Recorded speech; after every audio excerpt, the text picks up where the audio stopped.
Why are you transferring the pain that your parents gave you? Let's talk.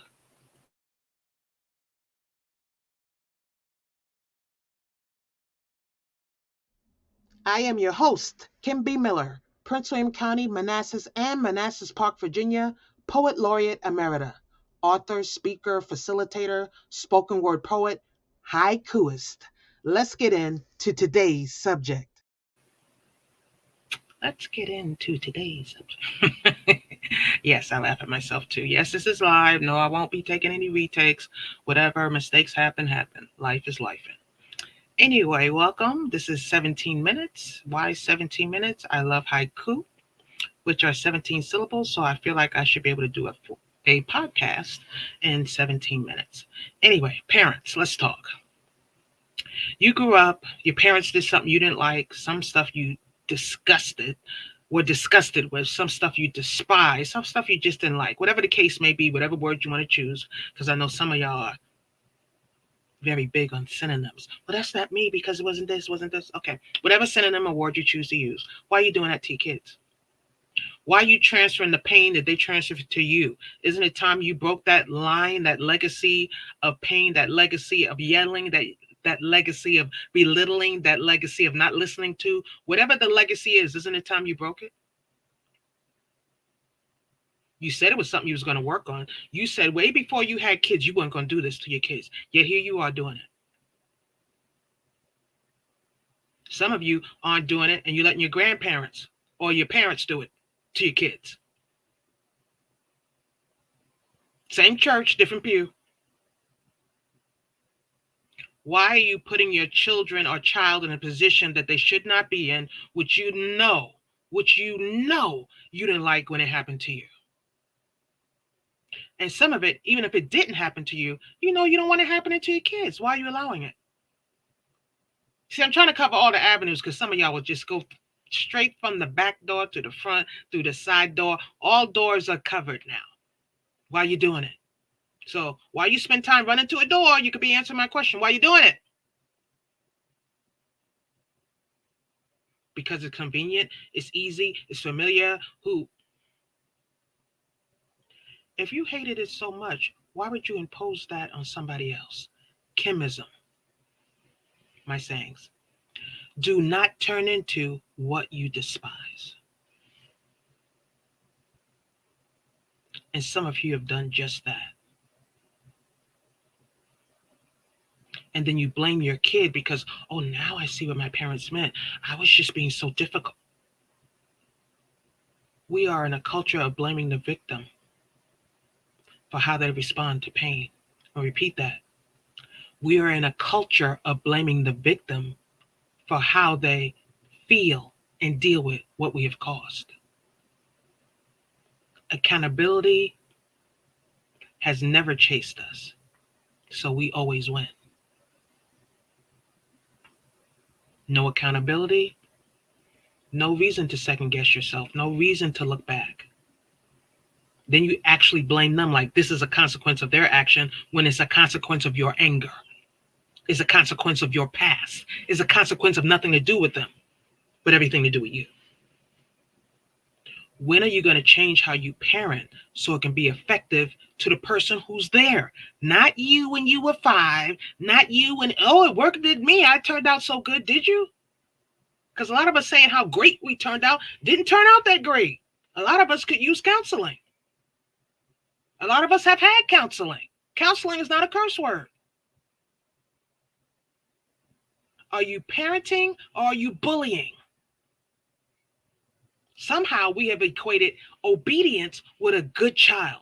Just because they're obedient does not mean they're good. They've learned to follow your rules and be everything obedient. They may be miserable.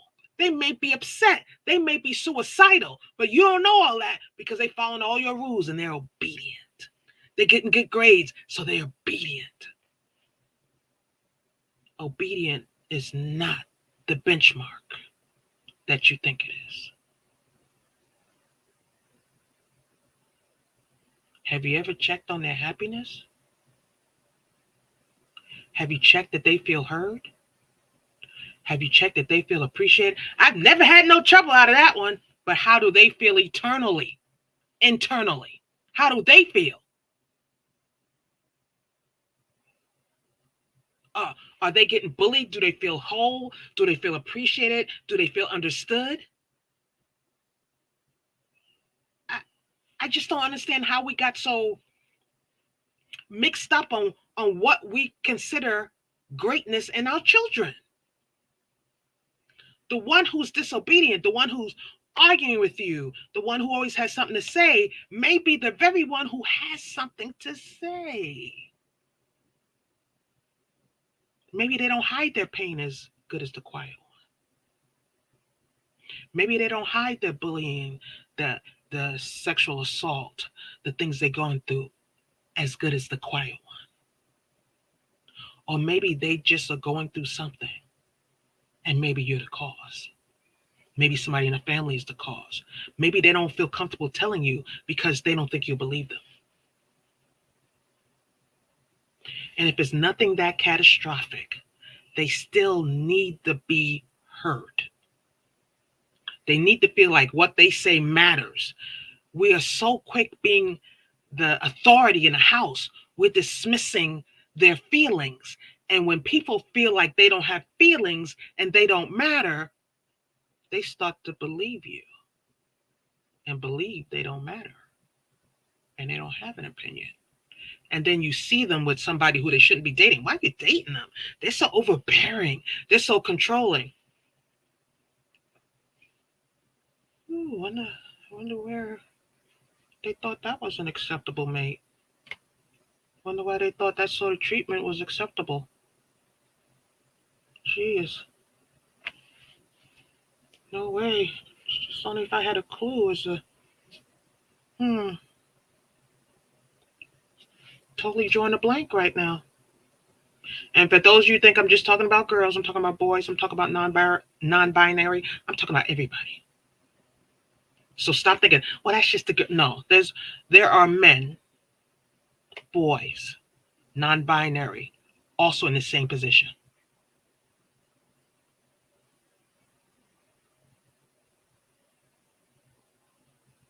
And we put them there. We, the parents, put them there. Now, before you come at me saying, oh, Kim, sounds like you don't want any structure in the house. You just want everybody to talk to you any kind of way. That's not what I want. So let me get that established because then y'all go down that rabbit hole and then stop listening because that's what, inevitably, that's what you said. That's not what I said. There's 2 zillion miles in between what I said and that point. And what's in between that is respect and listening. You don't have to agree on everything. I understand you have your rules. Should you? Absolutely. But if your child has a problem with the rule, what would be the problem hearing them out? It may be a legit reason. Well, you have this rule in place, you want this done by 5, but with the school bus being late every day, sometimes I'm not even home by 5. Don't talk back to me. But if I can't possibly keep the rule that you're putting in place, shouldn't I explain why the rule isn't feasible? I'm not saying I don't want to do it ever. I'm saying that 5 o'clock deadline is problematic based on this. So giving them permission to be human, giving them latitude to speak their truth and to understand what affects their life. This is how you open up the lines of communication. Parents have turned into the biggest bully on the block that don't want their kids bullied by anybody else. You can't teach them bully tactics at home, and then when the next bully comes up, they go, well, I'm not going to allow this. Well, they're dealing with it at home. A bully is someone who never gives the other person a chance to interpret what's going on. Doesn't give them a chance to give their latitude. Doesn't give them a chance to give their opinion. Doesn't give them a chance to do anything but what I just said.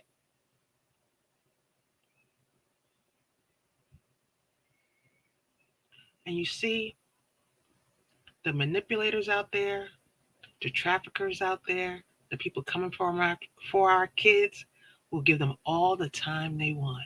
They'll give them time to speak. They'll give them time to be heard. They'll give them time to be understood. They'll give them time to disagree with them respectfully.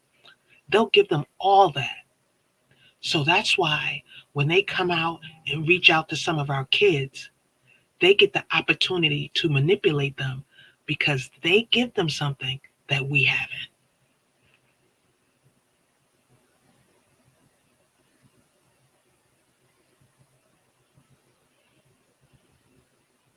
I'm letting that sink in. They give them something that the parent has not given them, the freedom to be heard and appreciated even when they disagree. I'm just I'm just explaining. I'm just the explainer. And don't mind my name being misspelled on the screen. It happens. Obviously it's Kim B. Miller. It happens. I'm asking you, when was the last time you had a conversation with your kid, children, little people, adult children, that wasn't about all your rules and your regulations? An honest conversation about the stuff you did wrong or wish you hadn't done, or things you're trying to improve on, or things you need them to call you out on. Do you have those conversations? Or is everything the rules and regulations and you're going to do what I say? And for those of you who go the opposite way, they're kids. You just do whatever you want. You figure it out. You're so smart. Really, stop it. Stop it. Everybody needs guidance. Everybody. And for you just to, throw your kid out there because you don't want to be a parent, you're trying to be the biggest buddy on the block, doesn't help them grow either.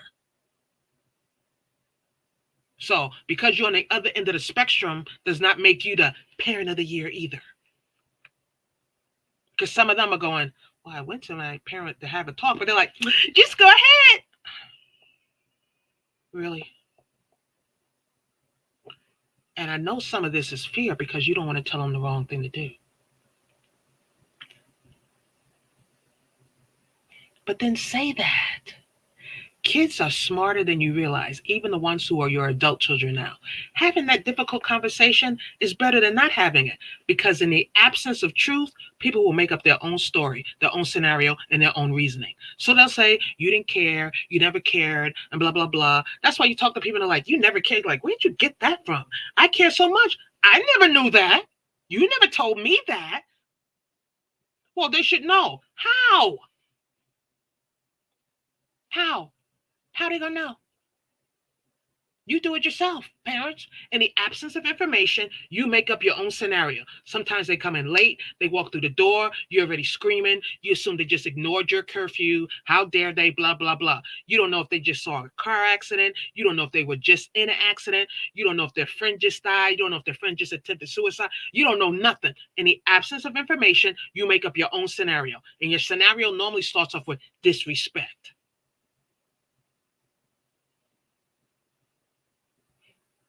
And then they come in and they try to tell you what happened. I don't hear it. And I'm not saying you don't have chronic people who do this all the time. I'm not saying that. But I'm saying what I am saying because I want you to hear me. The reason why I have to say what I'm not saying, because I know that some of you, when I watch this, so sometimes will reach out to me later and go, so you were saying such and such, because I didn't say I wasn't saying that. So that's why I do that a lot of times, in case you're wondering.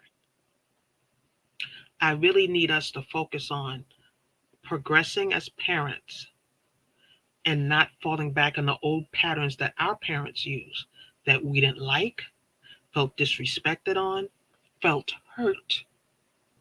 And some of us out there really felt that pain.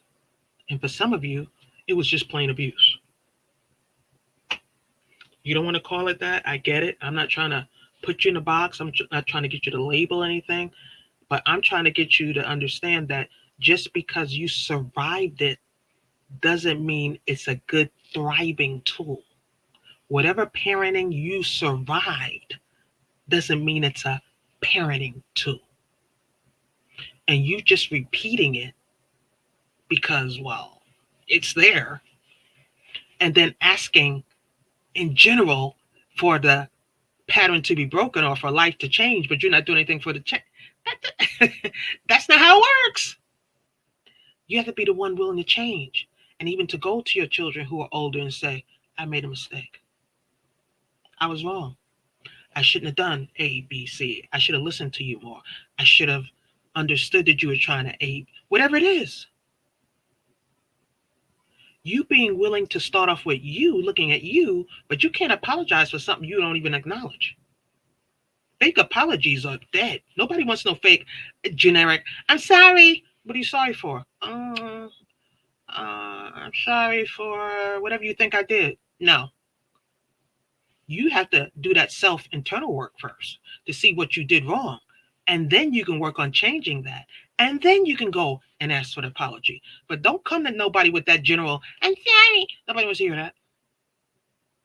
Nobody wants to hear that. And if you come with a sorry, come with a plan for the sorry. A sorry without a plan means nothing. What do you mean a sorry without a plan? What I'm talking about, if you're sorry, what are you going to do differently?